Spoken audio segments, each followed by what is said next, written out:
Yes, I know, my beard is gone, but full pads today.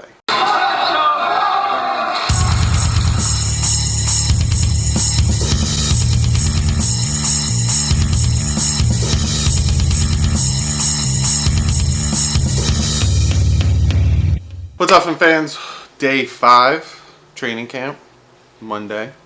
Little tidbit notes like usual before we get into the 11 on 11s. They did 11 on 11s, they did red zones, they did from the 20 yard, and they did third downs. So a bunch of things, and then I got some player quotes, and I got Cameron Wake and Adam Gase press conferences, and then I got comment of the day. Paul Soliai was at practice today. I think he's now in the Ring of Honor, or he's an alum of the Dolphins, which is pretty cool. I like Paul Soliai. Like I said, full pads today. Tire is with the starters today. Earned it. Tannehill is showing good footwork in the quick footwork drills, and he's the only one that's doing it. The other three have caca footwork, which is probably showing why they're throwing so many interceptions and bad passes. Ryan Tannehill meets with Gesicki, and they're doing end zone like fade drills, and he meets with Gesicki, and like you could see him like putting his hands up, telling him what to do. Right after that, boom, does what he wants. So Gesicki learns well. He just needs to learn it. Then there was lightning, so they moved into the dome. Gray and Gesicki are the starters because Derby is out and Brendel is out, but Gabe Wright practiced today. And then Gesicki made a catch on one-on-ones. TJ McDonald knocked him on his ass, so essentially that was a welcome to the NFL moment for Mike Gesicki. And Ted Larson starts at left guard while Sitton is, again, Sitton. It's not an injury thing, it's probably just well, you're a 4-time Pro Bowler, so we're going to have you sit down. You don't need to learn much. So on 11 on 11s, Tannehill scrambles, incomplete pass, William Hayes chasing him down, and then TJ McDonald breaks up a pass from Tannehill to Danny Amendola deep, so showing that he can cover deep. David Fales is the number 2 over Osweiler, but they are apparently rotating them, but I don't see why. Osweiler to Carew in the back of the end zone, and essentially the whole defense was there to break it up. I don't know if that was a bad throw from Osweiler. I don't know if it was a bad running route from Carew. I don't know if the bad play call, but that's what it was. So essentially the D won the first of many 11 on 11s today. Then they went and did red zone drills. And on the first play of the red zone drill, Kenny Still catches a first down. He's covered by TJ McDonald, tackled him right away. And then Still has a nice catch on a hard slant route. And then, of course, a false start from Juwan James, 3rd and 4. And then Gore with a nice physical touchdown run right behind the center, Kilgore. So, it took a little bit, but they got in there. And then false start negates a touchdown from Bryce Petty to Duarte. But then Bryce Petty runs 7-yard scramble for the touchdown. So eventually I think they were 3rd stringers get their touchdown. Robert Quinn splits Ted Larson and Laramie Tunsil to get the sack on Ryan Tannehill. He's going to be probably one of the best signings we did in free agency, him and Sitton. But I'm hearing a lot of good things about Albert Wilson too. So I feel like this is a good free agency signing so far from what I'm hearing. Wake beats up on Juwan James, which then Juwan James starts holding Wake because he's whipping his ass. And then Parker has been really quiet, if you've noticed, for like the first 3 days of training camp. And that's because Xavier Howard is covering him every time he's on the field. There was a play where they were running down the field and Xavier Howard wasn't even touching Devontae Parker, which is with him, and broke up the pass. Like, Xavier Howard's going to be a Pro Bowler this year. Watch. And Devontae Parker better watch out for his job, because I'll tell you later on what Adam Gase said about Albert Wilson, which probably might worry Devontae Parker. Jakeem Grant schools Tony Lippett on a double move. Lippett didn't really bite on it too hard, but he still got the pass off. And then Danny Amendola and guess who? Bobby McCain fight. There's no punches or anything, but it was just a big scuffle. Normally happens on the first day of pads. Isaiah Ford with a nice diving catch versus Jalen Davis. And then Gazeki did better in the blitz pickup drills when they kept blitzing his ass. So he is learning. Again, he didn't do much in college because they catered around him just being a passer. So now in the NFL, they need him to block. So in due time, he will start blocking. Then on the third down drills. So essentially what the third down drills it's like a third in a certain distance, and then they have to get the first. So the first one was a 3rd and 8. Ryan Tannehill scrambles for 6. Obviously doesn't get the first down. 3rd and 6, a nice 16-yard catch to Kenyon Drake. First down. Howard covering Devontae Parker again on a deep pass. Breaks it up. 3rd and 4. Stills drops a beautiful pass from Ryan Tannehill. Just having a flashback of friggin' Seattle game. 3rd and 7, Brock Osweiler with a 6-yard pass to Escobar. It's obviously not the first down.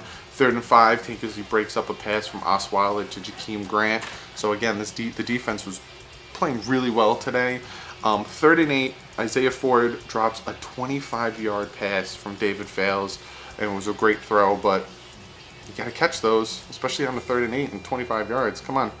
And then 3rd and 4, Rashawn Scott, first down. And then that's the end of those. After 4 11-on-11s, the defense won all of them. So it was a very big defensive day. Gore gets a first down catch, turns upfield, lowers his helmet, and plows into a defensive player. And the whole offense just screams, yeah, just to show the physicality of Frank Gore and wearing pads. Another fight breaks out after a barrage run, and they didn't know who really started, but a lot of people are saying that the representative for the offense was Jakeem Grant, and the representative for the defense was Minka Fitzpatrick. So another scuffle, and then a lot of people can physically see that Adam Gase is pissed because his offense again got spanked by the defense. They got a lot to work on when it comes to offense. Apparently this defense is playing really well, but we will see come next Thursday against the Buccaneers. So I got a few quotes from players, and then like I said, I got a Gase press conference and I got Wake's press conference. So they asked Xavier Howard about the cornerback position opposite of him, and he's like, the spot's open. Huge competition between Tankersley, Lippett, and now McTyer. So he's like, whoever gets it, gets it. And there'll probably be a huge rotation. You know, we have enough corners. We'll probably be playing dime a lot too then. So it's a good problem to have, like I said in the other video. Ryan Tannehill said that Amendola and Albert Wilson picked up the offense very quickly. Here's a picture of Ryan Tannehill's knee brace, and now he's just messing with people because it says like 2.78. So he's just messing with people at this point. He's surprised how hard Frank Gore hits the holes. He said that the hole could be about a foot wide, and he'll hit it and get a first down off of it. And then he says that Mike Gesicki has a huge catch radius. You just got to throw it up to him, and the dude's just going to snatch it out of the sky. So Tannehill's probably very happy to have Gesicki on the team. And Adam Gase said that a lot of times when the team goes into the bubble, they get rowdy because they're not playing in 113-degree weather, so they get more comfortable and more energy, and hence the fights. He says that Albert Wilson and Danny Amendola play at different positions. He says that Albert Wilson is not a slot receiver. Even though he played slot with the Chiefs, he said that in his system, he's not going to play a slot receiver, which goes back to me saying about Devontae Parker not stepping up. If Kenny Stills is playing on the outside, Danny Amendola is going to play the slot, and now Adam Gase is saying that Albert Wilson is not a slot receiver. There's only one other position left to take over, so maybe Devontae Parker better start playing a little bit more aggressive and taking care of his body. And then the last thing he says is the D-line is just ridiculous. They get off the ball, they're super aggressive, and they're just playing ridiculous. Speaking of D-line, you have Cameron Wake came to the podium, and he says he eats right, and he feels that if he has a cheat meal that he won't feel good. And then somebody asked him about eating a Snickers bar, and he said that he doesn't like chocolate. He's not a chocolate guy. And then the person said that he was crazy, but I'm also not a chocolate guy. I don't like chocolate. So Cam, I'm with you on that one. He said him and the coaches are on the same page of when it comes to rotation and his role with the team. So essentially, This whole D-line has a big rotation when it comes to defensive end and defensive linemen to keep everyone fresh, go to good pass coverage, pass rush. So he knows, and he's not angry about it. He said that Charles Harris had the best offseason of anyone on the team, which I can name a few people that I've heard have better like plays and stuff. McTyer, Grant, Ford, you know. I don't know if Charles Harris had the best offseason. He's been very quiet. I haven't heard him do much, so I don't know about that. But he sees him more than I do, so let's take his word for it. The final thing that Cameron Wake said is that you can't hide when the pads come on, which is being shown because they're all fighting. But that was day 5 of training camp. Big defensive day. Some offensive plays here and there, but it was mostly the defense just shutting the offensive down. The kickers were not bad. I think Sanders missed one, and he made pretty much all of them. But when they went inside, they didn't kick field goals because of the dome. So I think he was like 4 for 5. Not bad. A little inconsistent still, but hey. But let's get to your comment of the day. And this one comes from Jesse K. And he asks me, who do you think is the most underrated player on the roster as of now? I would say underrated, meaning no one's expecting much, or, you know, you just don't see anything from him. I would probably say Jakeem Grant on offense. Him and Isaiah Ford are tied. Because Isaiah Ford was injured last year and no one thought he was going to do anything. And he's lighting it up in training camp. And Jakeem Grant is just progressively getting better.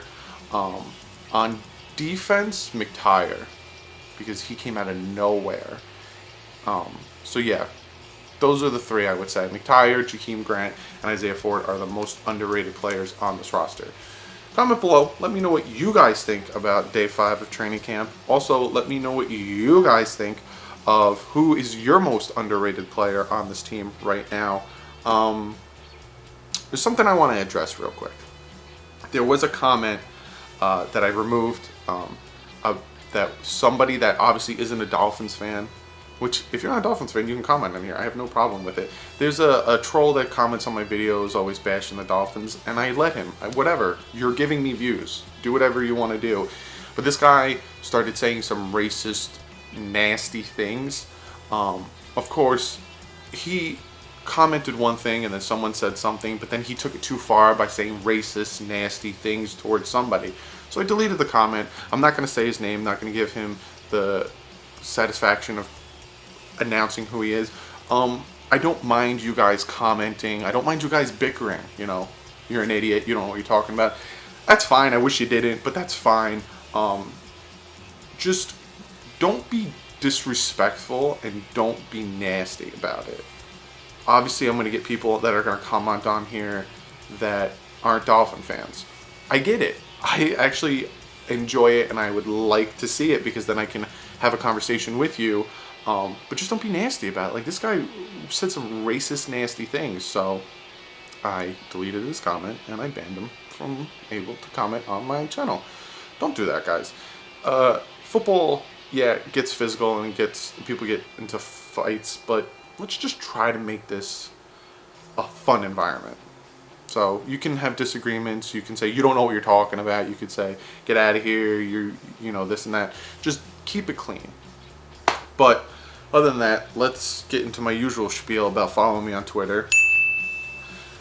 You guys have been doing a great job with that. I got a ton of new followers on Twitter. I even tweeted out something telling you that this video is coming out later today. I was at work today, so I had to come home and make it, whereas the weekend I woke up and made a video. It's different. Follow my second channel, The Bit Boys. We got shirts. They're not mass produced yet, but if you do like a shirt, go subscribe to the channel and let us know you want a shirt, and then we're in the process of mass producing the shirts and getting prices and all that stuff. So we're in the process of building that channel. So go check out The Bit Boys. Subscribe if you like what you see. Like I always say, we are going to play Madden soon, in about a week or 2. But other than that, I appreciate you guys. The channel's still growing really quick. We're almost at 1,100 soon. You guys are the best. Keep commenting, but again, keep it clean, keep it respectful. trolls are trolls. I don't mind trolls. I'll either ignore them if I know that they're just being a blatant troll, or I'll, have a conversation. Jet fans, Bill fans, Patriot fans, Raven fans, Colts fans, I don't care. I'll talk to you all. But other than that, hope you guys have a great Monday. I don't think there's training camp tomorrow, so there won't be a video tomorrow, but there most likely will be a video Wednesday, because I think that's when training camp comes back for day 6. So other than that, keep it respectful. Fins up. Yesterday, because one, I just woke up. I woke up at like 11. I did my notes and stuff for today's training camp, and now I'm recording the video. And I recorded my 1,000 subscriber video at like 10:30, 11 o'clock last night. So yeah, let's get into